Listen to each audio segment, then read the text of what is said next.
దొంగ ఓట్లు రిగ్గింగ్ తో గెలవటం కూడా ఒక గెలుపేనా అని విమర్శించారు ఎంపీ అవినాష్ రెడ్డి. పులివెందులలో దొంగ ఓటింగ్ జరిగిందని ఆరోపించారు. నిజమైన పోటీ జరిగి ఉంటే ఫలితం వేరేలా ఉండేదన్నారు. లెక్కింపు ప్రక్రియ మరి ఈరోజు ఈనాడు పత్రిక ఒకసారి ఉదయాన్నే చూస్తే వారు రాసిన టైటిల్స్ సబ్ టైటిల్స్ ఒకసారి చూస్తే ఉత్కంఠకు పడనున్న తెర అంట, నువ్వా నేనా అంట.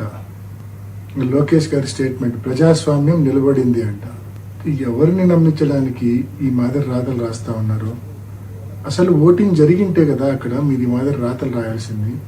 జరిగిందే దొంగ ఓటింగు, దానికి మళ్ళా ఉత్కంఠ, దానికి మళ్ళా నువ్వా నేనా, దానికి మళ్ళా ప్రజాస్వామ్యం నిలబడింది అంటే నీ ఉద్దేశము దొంగ ఓటింగ్ జరిగిందన్న విషయం పులివెందుల మండల ఓటర్లకో లేక ఎంతో వైఎస్ఆర్ కడప జిల్లాకు సంబంధించిన ప్రజలకో మాత్రమే తెలుసు. రాష్ట్రంలోని మిగతా జిల్లాల వాళ్ళకు తెలియదు కదా.